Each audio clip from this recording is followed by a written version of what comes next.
Assalamualaikum warahmatullahi wabarakatuh. Waalaikumsalam warahmatullahi wabarakatuh. Sehat semua kan kalian hari ini? Ya, Bu. Sebelum kita memulai pembelajaran hari ini, langkah baiknya kita berdoa menurut kepercayaan masing-masing. Berdoa dimulai.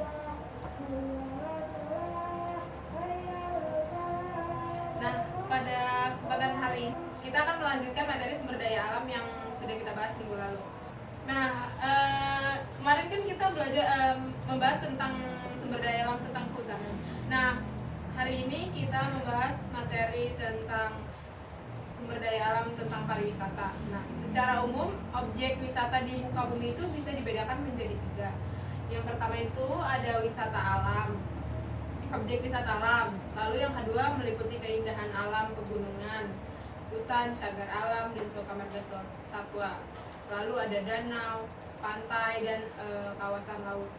Nah, kedua objek wisata budaya itu berhubungan dengan bangunan sejarah, bangunan bersejarah kayak tradisi dan adat istiadat kelompok masyarakat, hasil karya seni dan kerajinan, museum, monumen, dan lain-lain. Nah, lalu yang ketiga ada agrowisata, yaitu objek wisata yang berhubungan dengan kegiatan pertanian dan hasilnya. Persebaran beberapa objek wisata yang ada di Indonesia tuh ada di daerah mana aja? Contohnya, kalau di Sumatera, yang pertama ada di Sumatera. Contoh wisata yang ada di Sumatera apa aja? Di Padang wisata air terjun yang di jalan raya itu loh.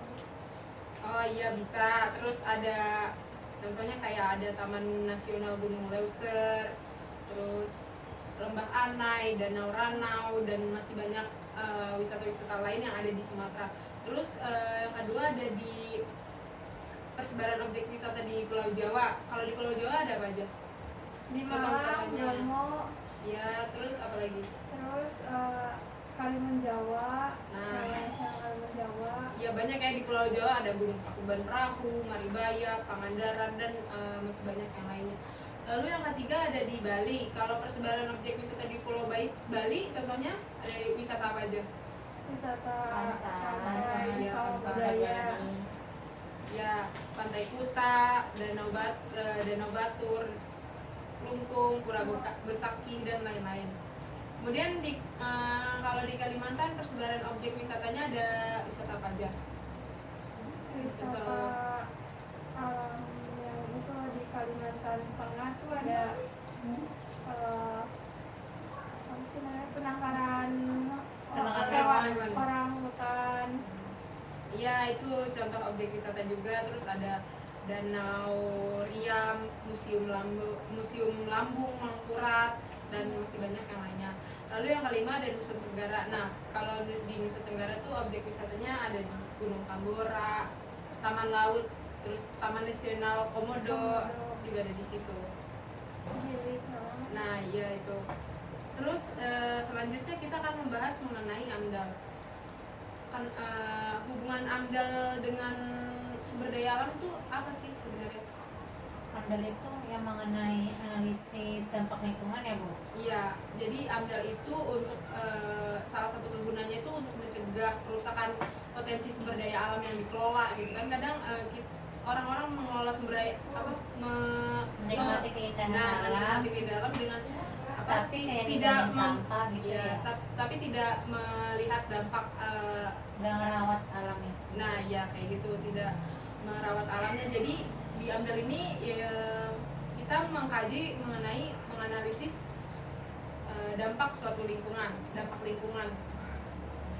AMDAL itu adalah suatu proses yang dipergunakan untuk memperkirakan dampak terhadap lingkungan oleh adanya atau rencana kegiatan proyek yang bertujuan memastikan adanya masalah dampak lingkungan yang perlu dianalisis pada tahap awal perencanaan dan perancangan proyek sebagai bahan pertimbangan bagi pembuatan keputusan. Nah, kalau AMDAL, pengertian AMDAL menurut PP nomor 27 tahun 1999 adalah dicatat ya, yaitu kajian mengenai dampak besar dan penting untuk pengambilan keputusan suatu usaha dan atau kegiatan yang direncanakan pada lingkungan hidup yang diperlukan bagi proses pengambilan keputusan tentang penyelenggaraan usaha dan atau kegiatan. Terus analisis dampak lingkungan ini merupakan analisis yang meliputi berbagai faktor, yaitu ada faktor fisik, ada faktor kimia, biologi, sosial ekonomi, dan sosial budaya.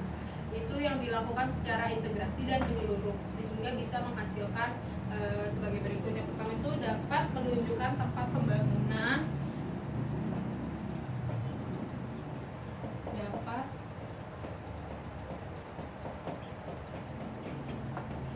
menunjukkan tempat pembangunan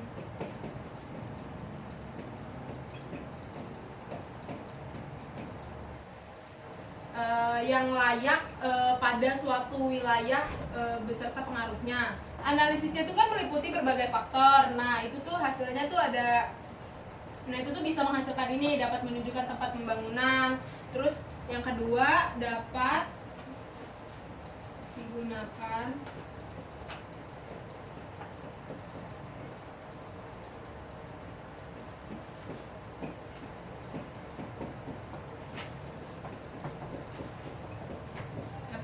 sebagai masukan. Nah, terus yang ketiga dapat digunakan sebagai arahan atau pedoman.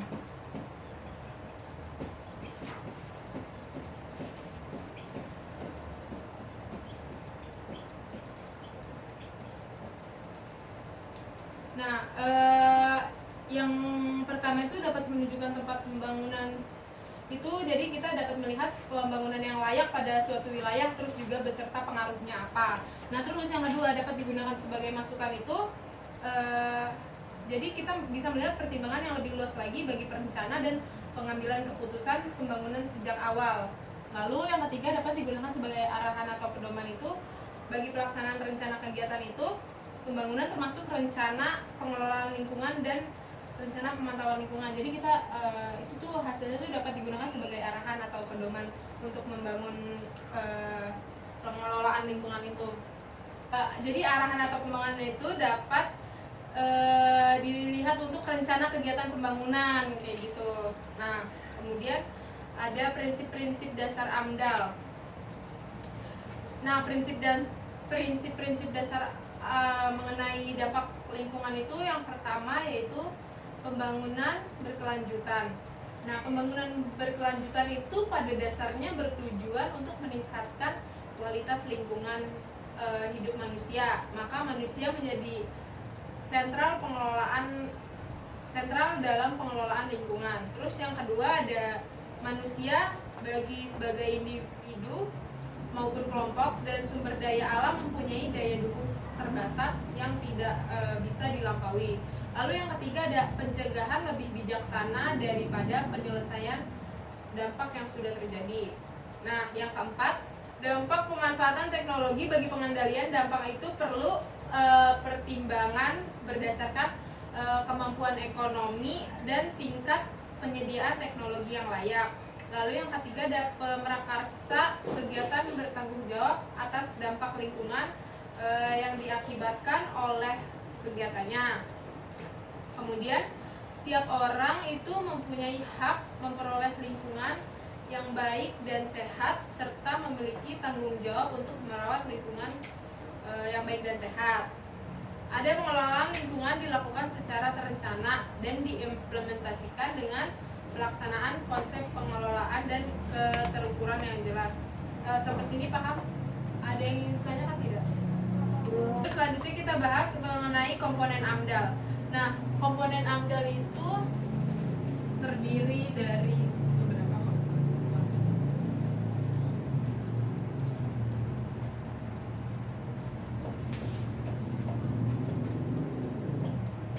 Catat ya.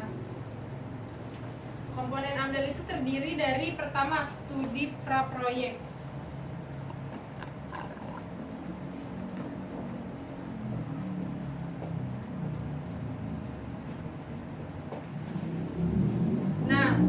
Studi praproyek itu dilakukan Nah, pengukuran ini dilakukan berdasarkan pada data, baik data fisik, kimia, biologi, terus ada sosial dan ekonomi, dan sosial dan budaya. Terus yang kedua ada pembuatan keputusan.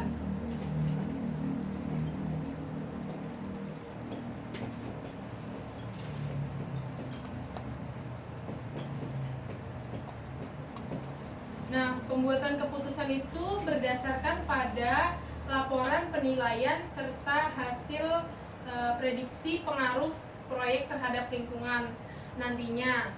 Namun kenyataannya dalam pengambilan keputusan ini sangat dipengaruhi oleh nuansa politik.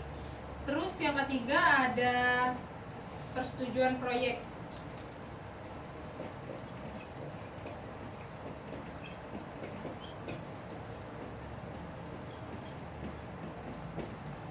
Nah, persetujuan proyek itu mengandung rekomendasi dari hasil analisis interaksi antara proyek dengan lingkungan. Contohnya, proyek bisa disetujui dengan rekomendasi akan dilakukannya usaha-usaha untuk memperkecil pengaruh negatif terhadap lingkungan. Kemudian yang terakhir ada pemantauan proyek.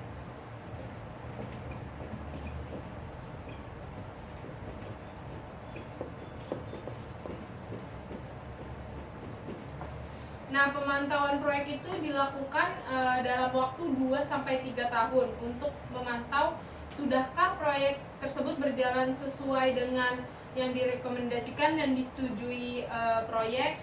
Nah, seperti itu. Kemudian ada penerapan AMDAL. AMDAL itu harus dilakukan dengan 2 macam cara.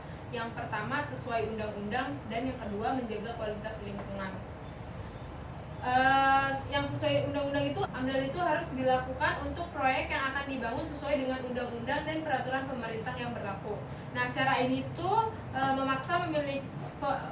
memaksa pemilik proyek yang kurang memperhatikan kualitas lingkungan atau pemilik yang hanya mementingkan keuntungan proyeknya sebesar mungkin tanpa menghiraukan dampak sampingan yang timbul dari kegiatan yang dilakukan.